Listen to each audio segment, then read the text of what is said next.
मोक्ष मार्ग के प्रतिपादक चरण तीर्थंकर श्रमण भगवान महावीर स्वामी के चरणों में कोटि कोटि वंदन करते हुए एक भगावतारी चर्चा चक्रवर्ती भीष्म प्रतिज्ञाधारी अखंड बाल ब्रह्मचारी आचार्य सम्राट पूज्य श्री जयमल जी महाराज साहब के चरणों में कोटि कोटि वंदन करते हुए उन्हीं के 11वें पटधर आचार्य सम्राट पूज्य श्री सुखचंद्र जी महाराज साहब के चरणों में कोटि कोटि वंदन। जय गच्छाधिपति व्याख्यान वाचस्पति उग्र विहारी वचन सिद्ध साधक 12वें पटधर आचार्य प्रवृषि पार्श्वचंद्र जी महाराज साहब घोर तपस्वी उपाध्याय प्रवृषि गुणचंद्र जी महाराज साहब मेरे नंदास्ता के आया मम जीवन उद्धारक परम पूज्य गुरुदेव डॉक्टर श्री पदम चंद्र जी महाराज साहब के चरणों में कोटि कोटि वंदन करते हुए सभी गुरु भगवंतों के चरणों में वंदन करते हैं। गुरुदेव श्री क्या कैसे आत्मबंधु अनंत अनंत ज्ञानी सर्वज्ञ सर्वदर्शी तीर्थंकर प्रभु महावीर स्वामी जिन्होंने संसार के भव्य प्राणियों को जिनवाणी के माध्यम से जागृत किया। थाना सूत्र के 10वें ठाने में 10 प्रकार के श्रमण धर्म के बारे में बताया और उन 10 प्रकार के धर्म में सबसे पहला धर्म है हंति यानी क्षमा धर्म। और आचार्य सम्राट पूज्य श्री जयमल जी महाराज साहब ने अपनी क्षमा धर्म नाम की काव्य रचना के अंदर बहुत ही विस्तार से बता दिया कि वहाँ क्षमा क्यों इम्पोर्टेंट है, क्षमा जीवन के लिए महत्वपूर्ण क्यों है और क्रोध करने से कैसे जीव अपनी हानि कर देता है। आत्मबंधुओं ज्ञानी जन ने फरमाया कि जब मोहनीय कर्म उदय के अंदर आता है उस समय चाहे दर्शन मोहनीय कर्म हो या चाहे चारित्र मोहनीय कर्म हो, जब मोह कर्म उदय के अंदर आता है तो जीव कषाय के अंदर चला जाता है, जीव क्रोध के अंदर चला जाता है। ये जीव बार बार क्रोध रूपी कर्म का बंध कर लेता है। और उसी क्षमा धर्म के 5वीं कड़ी के अंदर बताया क्रोधी नर का लो रखो बिगड़ी बात बिगाड़े आगो पाछो देखे नहीं लाखी प्रीत गमारे। आचार्य सम्राट पूज्य श्री जयमल जी महाराज साहब कह रहे हैं कि जब व्यक्ति क्रोध करता है वो कैसा हो जाता है, क्रोधी नर कालो तको। मारवाड़ी के अंदर कहते हैं जब कोई उन्माद करता है, जब कोई पागलपन करता है तो उसे मारवाड़ी में क्या कहते हैं, देखो ये कालाया कर वो कालो है। आत्मबंधुओं जब व्यक्ति कषाय में जाता है, क्रोध करता है तो वो उस तरह का उन्माद प्राप्त हो जाता है। ज्ञानी जन ने बताया कि उन्माद 2 प्रकार के, उन्माद कह दो या पागलपन कह दो, ये 2 प्रकार के होते हैं। पहले प्रकार का बताया कि जब शरीर के अंदर कोई भूत पिशाच आदि यक्ष प्रविष्ट करता है उस समय वो पागलपंती होती है, वो एक प्रकार का उन्माद। और दूसरे प्रकार का उन्माद मोहनीय कर्म के उदय के कारण से जो होता है वो दूसरे प्रकार का उन्माद है।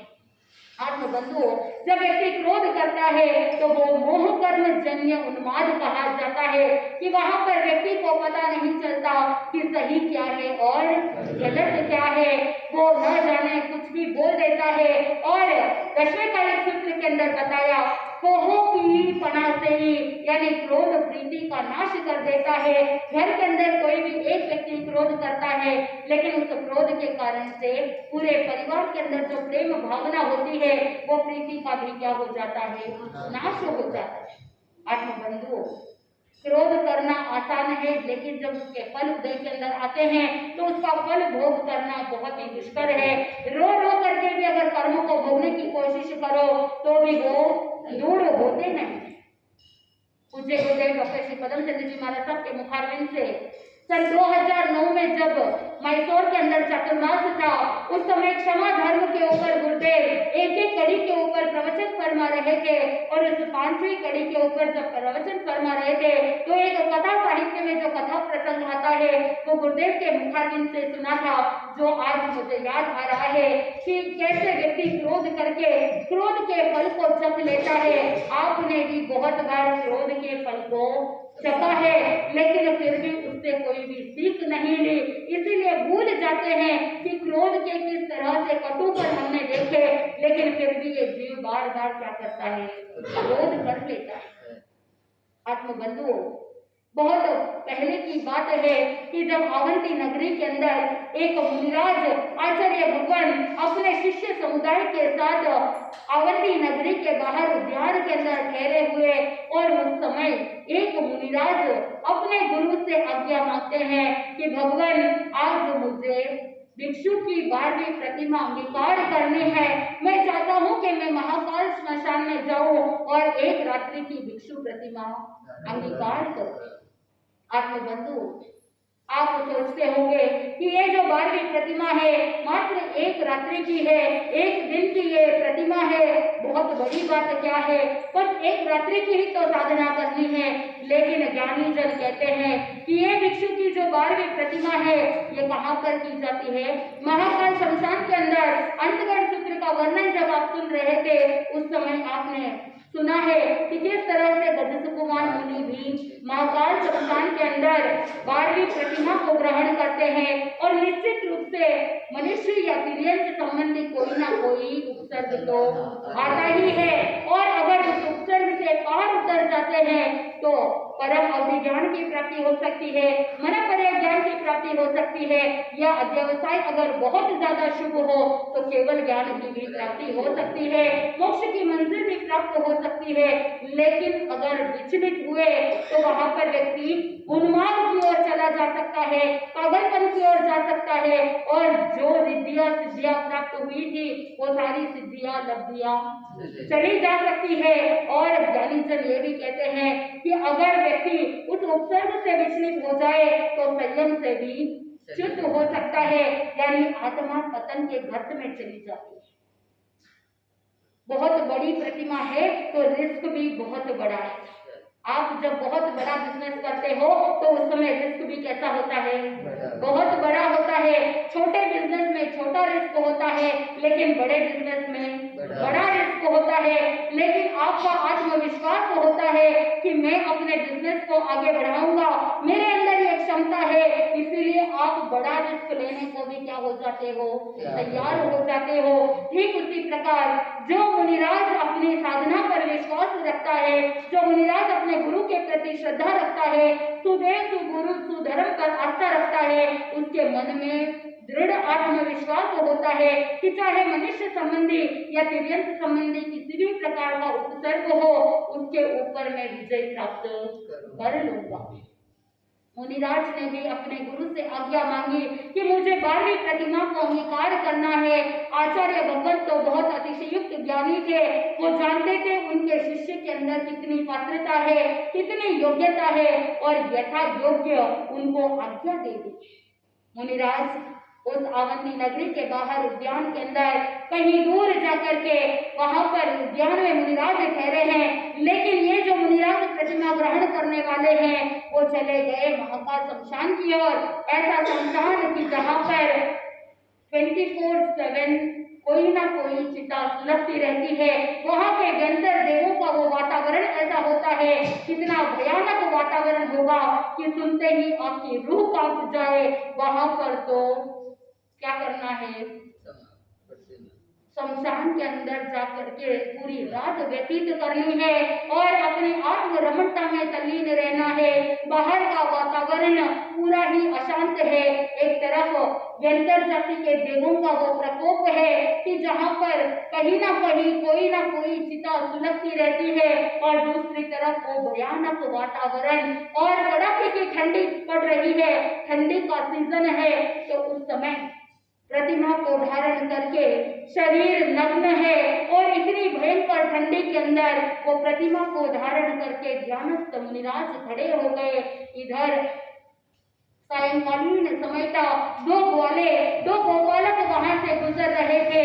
मुनिराज को देखा कि शरीर नग्न है और बहुत ठंडी ठंडी हवाएं चल रही है। सोचा कि मुनिराज को ठंडी लगेगी, बहुत दया आई, और उस समय वो दोनों ग्वालों ने सोचा कि हमारे पास जो खेसल है, हमारे पास जो ये ब्लैंकेट है, इसे हम क्या कर दें, इस कंबल को मुनिराज को उड़ा देते हैं ताकि रात्रि के समय में मुनिराज को ठंडी नहीं लगे। आत्मबंधु, मुनिराज के शरीर के ऊपर कंबल हो या न हो, लेकिन वो तो अपनी आत्मरमणता में तल्लीन थे, क्योंकि ज्ञानी जन कहते हैं कि इस संपूर्ण शरीर में आत्मा के आत्म प्रदेश फैले हुए हैं। लेकिन जब विशिष्ट साधन साधना करते हैं, साधक अपने आत्मा के आत्म प्रदेशों को संपूर्ण रूप से संकुचित कर लेता है। शरीर और आत्मा ये दोनों अलग अलग है, इस भेद विज्ञान तक पहुंच जाता है और ध्यान के साधना के माध्यम से वो अपने नाभि चक्र में जो 8 रुचक प्रदेश होते हैं, 4 ऊर्ध्व गमन की ओर और 4 अधोगमन की ओर, इस तरह से 8 रुचक प्रदेश, जैसे एक कमल सीधा है, कमल की पंखुड़ियां इस तरफ ऊपर की तरफ है और दूसरे कमल की 4 पंखुड़ियां नीचे की तरफ है, इस तरह से 8 रुचक प्रदेश नाभि चक्र के अंदर रहते हैं। और जब साधक को उत्कृष्ट समुद्वर्तन की क्रिया करते हुए ध्यान साधना करता है तो केवल उनका पूरा ध्यान कहाँ एकाग्रचित हो जाता है, उन 8 रुचक प्रदेशों की तरफ हो जाता है। आत्मबंधु ज्ञानी जन कहते हैं कि जब तक इस शरीर में प्राण है, जब तक इस शरीर के साथ आत्मा का संबंध जुड़ा हुआ है, तब तक ये 8 रुचक प्रदेश नाभि चक्र के अंदर ही स्थापित रहते हैं। और जब ये 8 रुचक प्रदेश नाभि चक्र से निकल जाते हैं तो समझ जाना कि शरीर अब निर्जीव हो चुका है और उस शरीर के अंदर से आत्मा प्रयाण कर चुकी है। तो ये 8 रुचक प्रदेश बहुत महत्वपूर्ण होते हैं। जब समुद्घात की क्रिया करते हैं या समुद्वर्तन की क्रियाएं करते हैं तो 8 रुचक प्रदेश वैसे के वैसे शरीर के साथ इंटैक्ट रहते हैं, वो शरीर से बाहर नहीं निकलते। बाकी 8 प्रदेशों को संकुचित और प्रसारण किया जाता है। ठीक उसी प्रकार मुनिराज भी अपनी ध्यान साधना के माध्यम से अपने आत्म प्रदेशों के ऊपर ध्यान कर रहे हैं और उनको बाहर शरीर से कोई लेना देना नहीं। पूज्य गुरुदेव डॉक्टर श्री पदमचंद्र जी महाराज साहब द्वारा प्रतिपादित जैन अनुपेहा ध्यान योग साधना एक ऐसी ध्यान साधना पद्धति जिसके अंदर ध्यान की उस उत्कृष्ट लेवल के अंदर जब एडवांस लेवल में ध्यान करते हैं तो गुरुदेव ध्यान के माध्यम से शरीर और आत्मा अलग अलग इस भेद विज्ञान तक हमको लेकर के जाते हैं। उस समय संपूर्ण शरीर के आत्म प्रदेशों को संकुचित करते हुए नाभि चक्र में केंद्रित किया जाता है। उस समय अगर शरीर के ऊपर मारण काटन छेदन वेदन कुछ भी हो, लेकिन फिर भी उस व्यक्ति को कोई फीलिंग नहीं होती, वो शरीर से ऊपर उठ जाते हैं, आत्म रमणता में तल्लीन हो जाते हैं। आज की तारीख में भी ये क्रिया संभव है। आत्मबंधु मुनिराज ध्यानस्थ खड़े हैं और इधर दोनों ग्वालों ने कंबल उड़ा दी और वो दोनों ग्वाले चले गए। सोचा कि कल सुबह जब गायों को चराने के लिए वापस आएंगे तो मुनिराज से वापस कंबल ले लेंगे। रात्रि का समय व्यतीत हुआ और रात्रि के समय में बहुत जोर से हवा चल रही थी और महाकाल संसार के अंदर कहीं ना कहीं तो आग लग ही रही थी, चिंगारियां तो चल रही थी। हवा के झोंकों से वो आग की चिंगारी हवा के साथ साथ मुनिराज के पास आ गया और वो फैसला वो कंबल जलने लगा। मुनिराज का शरीर पूरा जल करके झुलस गया, इतना भयंकर शरीर जल गया कि वो मूर्छित होकर के वहीं पर नीचे गिर गए। प्रातःकाल जब सूर्य उदय हुआ वो दोनों गोपालक आए, देखा कि मुनिराज को रात को ठंडी नहीं लगी हुई होगी, मुनिराज को साता उपजी होगी, उनका इंटेंशन सही था, उनके मन में कोई दुर्भावना नहीं थी, भावना शुद्ध थी, भाव शुद्ध थे। लेकिन कहते हैं ना कि जब कर्म उदय के अंदर आते हैं तो उस समय कोई ना कोई निमित्त बन ही जाता है। निमित्त को दोष देने से कोई वांछित लाभ मिलने वाला नहीं। आप होते तो क्या करते? आप सोचते कि वो ग्वाले ने कंबल उड़ाई ही क्यों? मुनिराज तो अपने आप ध्यान में मस्त थे, तो फिर उसको बीच में इंटरफियर करने की क्या जरूरत थी? आप ऐसा सोच सकते हो, लेकिन मुनिराज तो क्षमाधारी थे, उन्होंने मन के अंदर कोई इस तरह की भावना नहीं रखी। वो तो यही सोचेंगे कि ये मेरे कर्म निर्जरा के लिए उपयोगी है, उपकारी है। तो कभी आपके जीवन में ऐसी परिस्थिति आ जाए, कोई गाली गलौज कर दे, कोई अपशब्द बोल दे या कभी कुछ ऐसे सुना भी दे, तो मन में ये चिंतन करना कि ये मेरे उपकारी है, कि जो शब्दों की बरसात कर रहे हैं और अगर मैं संभाव से सहन कर लूंगा तो मेरे कर्मों की निर्जरा होगी। लेकिन इतना पेशेंस हर किसी के अंदर होता नहीं, क्योंकि भीतर से क्षमा गुण प्रकट अभी तक नहीं हुआ। क्योंकि अगर कोई व्यक्ति कहता है तो उसके ईगो को चोट पहुंच जाती होती है तो वो क्रोध के आवेश में आकर के बोल पड़ता है और एक बात की दूसरी बात हो जाती है, 2 से 10 बातें होती है और फिर वाक युद्ध चालू हो जाता है। आत्मबंधुओं, मुनिराज का शरीर झुलस गया, मूर्छित होकर के नीचे गिर गए और सुबह प्रातःकाल जब दोनों ग्वालों ने देखा, देख करके उसमें से एक ग्वाला रोने लग गया, बिलखने लग गया, अरे ये क्या हो गया, अब गांव वालों को पता चलेगा तो क्या होगा, अब मुनिराज मूर्छित पड़े हैं, कैसे होगा, हमने कंबल उड़ाई थी, सोचा था कि ठंडी से मुक्ति मिलेगी, लेकिन ये क्या अनर्थ हो गया। उस समय दूसरा ग्वाला संभालते हुए कहता है कि भाई रोने से कुछ नहीं होगा, इनका इलाज करना पड़ेगा, इनका उपचार करना पड़ेगा, कुछ ऐसा करते हैं कि इनका शरीर जो जला है इसका ट्रीटमेंट करना होगा। दोनों ग्वाले इधर उधर देख रहे थे कि हम दोनों अकेले कुछ कर नहीं सकते, किसी की मदद लेनी पड़ेगी। उतने में एक राहगीर वहां से गुजरता है और वो राहगीर रुकता है और उन मुनिराज को देख करके कहने लगता है कि मैंने आवर्ती नगरी के बाहर उद्यान के अंदर ऐसे मुनिराज को मैंने देखा है, शायद ये हो ना हो उसी ग्रुप के होंगे, उसी संगठक के होंगे। तो दोनों ग्वालों ने सोचा कि हम क्या करें, मुनिराज को वहीं पर लेकर के जाते हैं और ले जा करके उनके गुरु को सौंप देते।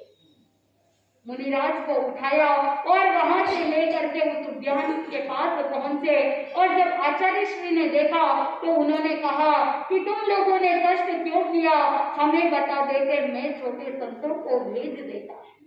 वहां पर आचार्य जो थे वो बिल्कुल क्षमाशील थे, उन्होंने कहीं पर भी डांटा नहीं और उन्होंने प्रति प्रश्न नहीं किया कि तुमने मेरे शिष्य के साथ या क्या कर दिया है, ऐसा क्यों हुआ है, ऐसा कोई प्रश्न नहीं किया। उन दोनों ग्वालों को कहा कि तुम निश्चिंत रहो, तुमको टेंशन लेने की आवश्यकता नहीं है, हम बाकी का कार्य देख लेंगे। उतने में नगर के अंदर जो लोग वहां पर दर्शन करने के लिए आए थे उनमें से किसी ने राजवैद्य को बुला लिया और तभी राजवैद्य आते हैं और मुनिराज को जला हुआ देख करके वो राजवैद्य कहने लगता है, मैं इनका इलाज कर सकता हूँ, लेकिन एक सामग्री की आवश्यकता है, वो है लक्ष्यपाक तेल। अगर लक्ष्यपाक तेल मिल जाए तो फिर मुनिराज का इलाज हो सकता है। लक्ष्यपाक तेल जो 1,00,000 वनस्पतियों को उबाल करके गर्म करके ऐसा तेल तैयार किया जाता है कि वहां पर उस लक्ष्यपाक तेल का मर्दन करने से, मसाज करने से, उस तेल का एप्लीकेशन करने से चाहे कितनी भी चमड़ी जली हुई हो वो क्या हो जाती है, ठीक हो जाती है। और उसी लक्ष्यपाक तेल के कारण से पुनः जो चमड़ी है वो पहले से भी ज्यादा सुंदर हो जाती है, पहले से भी ज्यादा व्यवस्थित हो जाती है। तो राजवैद्य ने कहा कि अब मुनिराज का ट्रीटमेंट होना है तो क्या चाहिए, लक्ष्यपाक तेल चाहिए। आचार्य श्री ने अपने शिष्यों को आज्ञा दे दी, जाओ और तुम क्या करो, गवेषणा करो, कहीं पर सुस्ता, प्रासुक, ऐशनीय, कल्पनीय लक्ष्यपाक तेल जो निर्दोष प्राप्त हो जाए तो उसे क्या करना, लेकर के आना। अब वहां से शिष्य रवाना होते हैं, जहां जहां उम्मीद थी कि कहां कहां वो लक्ष्यपाक तेल मिल सकता है, क्योंकि उस तेल को बनाने में लाखों स्वर्ण मुद्राएं लगती है और कहीं मध्यम अवस्था के जो फैमिली होती है वहां पर तो मिलेगी नहीं, कहाँ मिल सकती है, राजमहलों में मिल सकती है, बड़े बड़े नगर श्रेष्ठ के घरों में मिल सकती है। तो महलों के अंदर जाकर के गवेषणा की, नगर श्रेष्ठियों के हवेलियों में जाकर के गवेषणा की, लेकिन कहीं पर भी लक्ष्यपाक तेल मिला नहीं।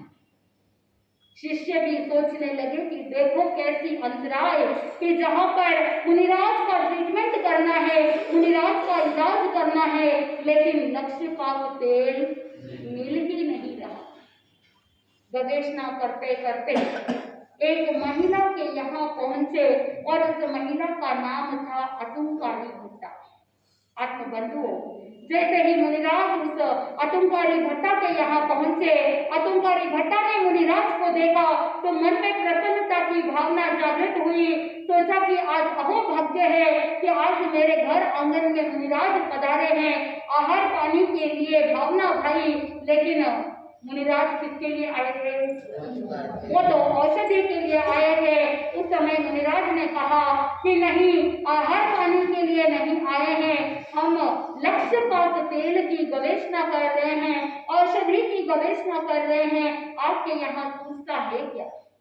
उस समय अतुलकारी भट्टा और ज्यादा प्रसन्न हो गई, विचार करने लगी कि बड़े बड़े राजमहलों में मुनिराज जाकर के आए, बड़े बड़े नगर श्रेष्ठ के हवेलियों में जाकर के आए और कहीं पर भी लक्ष्यपात तेल नहीं मिला, लेकिन मेरा अहोभाग्य है कि मेरे घर पर लक्ष्यपात तेल अवेलेबल है, और एक नहीं दो नहीं, मेरे यहाँ तो 32 बोतलें हैं।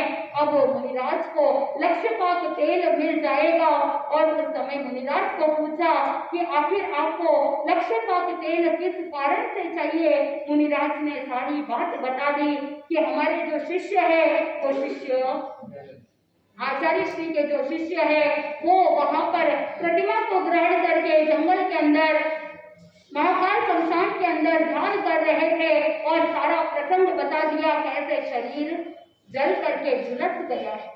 आत्मबंधुओं, अतुलकारी भट्टा मन के अंदर प्रसन्नता की भावना कि आज मेरे भी अंतराय टूटी, और मेरे घर पर तो 32 बोतलें ऐसी ही पड़ी है, और ये औषधि आज मुनिराज को काम आ जाएगी।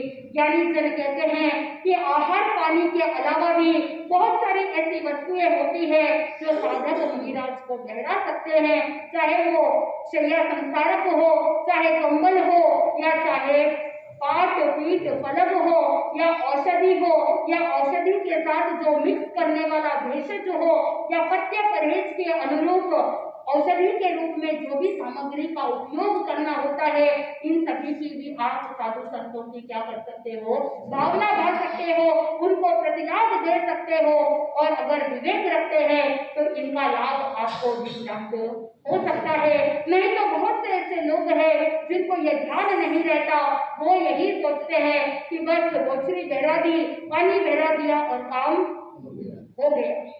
आत्मबंधुओं, आहार पानी के अलावा भी मुनिराज की संयम यात्रा में कुछ ऐसी आवश्यक चीजों की आवश्यकता होती है कि जहाँ पर कुछ ऐसे होते हैं जो परिहारी होते हैं, यानी जहाँ पर प्रातःकाल लेते हैं और सायंकालीन वापस लौटाने जैसी भी वस्तुएं होती है, जैसे पाट पीठ पलंग आदि होते हैं, वो प्रातःकाल आज्ञा लेते हैं और सायंकालीन वापस आज्ञा लौटा देते हैं। और बहुत बार जरूरी वगैरह भी होती है तो साधु संत ग्राहकों के घर से लेकर के आते हैं, कुछ आवश्यक कार्य हो तो उसको उपयोग में लेने के बाद वापस शाम को क्या करते हैं? वापस लौटा देते हैं। आत्मबंधुओं, आपका ये विवेक रहना चाहिए, मुनिराज को किसी चीज की आवश्यकता हो तो उसकी भावना बढ़ानी चाहिए। आत्मबंधुओं, अतुलकारी भट्टा ने आज अनायास चिंतन किया कि औषध का लाभ मिल रहा है, और उसी समय दासी को आज्ञा दे दी कि तुम अंदर जाकर के वहां पर लक्ष्यपात तेल की बोतल पड़ी है, तुम अंदर से लेकर के आओ। संयोग ऐसा हुआ कि राज्यसभा के अंदर जो इंद्र महाराज की सभा है, उस इंद्र सभा के अंदर इंद्र महाराज प्रशंसा कर रहे थे कि अभी मनुष्य लोक में धरती पर अगर कोई क्षमाशील है तो वो कौन है? अतुलकारी भट्टा है। और जब हाड़ मांस रक्त युक्त वाले ऐसे औदारी शरीर को धारण करने वाले मनुष्य अगर इतने क्षमाशील, तो कोई मिथ्या दृष्टि देवता इसको सुन करके उसकी बात हजम नहीं हुई, उससे रहा नहीं गया। उसने सोचा कि ये बहुत ही अच्छा प्रसंग है कि इस समय क्या करनी चाहिए, अतुलकारी भट्टा की परीक्षा लेनी चाहिए। और जैसे ही दासी वहां अंदर गई लक्ष्यपात तेल की बोतल लेने के लिए, इधर देव ने अपनी दैवीय शक्ति से, अपनी देव माया से उस दासी को एक दिया झपटा और वो बोतल नीचे गिर गई। देव ने सोचा कि अतुलकारी भट्टा अभी गुस्सा करेगी, अभी डांटेगी, और वहां पर ऐसा कुछ भी नहीं हुआ। क्योंकि अतुलकारी भट्टा ने क्रोध के फल चख लिए थे, भीतर से क्षमा गुण को प्रकट कर चुकी थी। अतुलकारी भट्टा ने कहा कोई बात नहीं, कभी कभी गलती हो जाती है, तुम अंदर जाओ और दूसरी बोतल लेकर के आओ। अब देखना ये है कि एक बोतल टूटी है, अब वो मुनिराज को लक्ष्य का तेल बहरा सकती है या नहीं बहरा पाएगी, क्या उसका रहस्य जान पाएगी। अतुलकारी भट्टा को यह समझ में आएगा कि ये कोई देव माया तो नहीं, इस तरह से एक बोतल नहीं, दो बोतल नहीं, कितनी बोतलें टूट जाएगी, क्या वो मुनिराज को औषधि का लाभ दे पाएगी, क्या वो दासी को डांटेगी, या स्वयं के अंतराय के कारण से ही उसके जीवन में इस तरह से पर्व उदय के अंदर आए हैं, क्या करेगी और कैसे मुनिराज को वो अपने पूर्व की कहानी बताएगी कि मैंने क्रोध के फल चख लिए हैं। आखिर क्रोध के फल क्या है, कोई पेड़ में लगने वाले फल है कि जो अतुलकारी भट्टा ने चख लिए हैं। उसने क्रोध के फल कैसे चखे, उसने अपने जीवन में ऐसी कौन सी घटना घटी जिसके कारण से अब उसको जीवन में कभी क्रोध नहीं आता, उसने हमेशा के लिए क्रोध का त्याग कर लिया। ये बहुत ही रोचक प्रसंग है और इस प्रसंग को सुनने के बाद व्यक्ति भीतर से जागृत हो जाता है, मन के अंदर संपर्क कर लेता है कि इस तरह से जीवन में कभी क्रोध नहीं करना चाहिए। आपने भी बहुत बार क्रोध के फल चखे होंगे, तो आपने किस तरह के फल चखे हैं और अतुलकारी भट्टा ने कैसे चखे हैं, जैसे जैसे हम सुनेंगे भीतर से क्षमा धर्म को प्रकट करने का प्रयास करेंगे तो इस बहुत पर बहुत आनंद की प्राप्ति होगी। इसी मंगल भावना के साथ आनंद बोले श्री जय।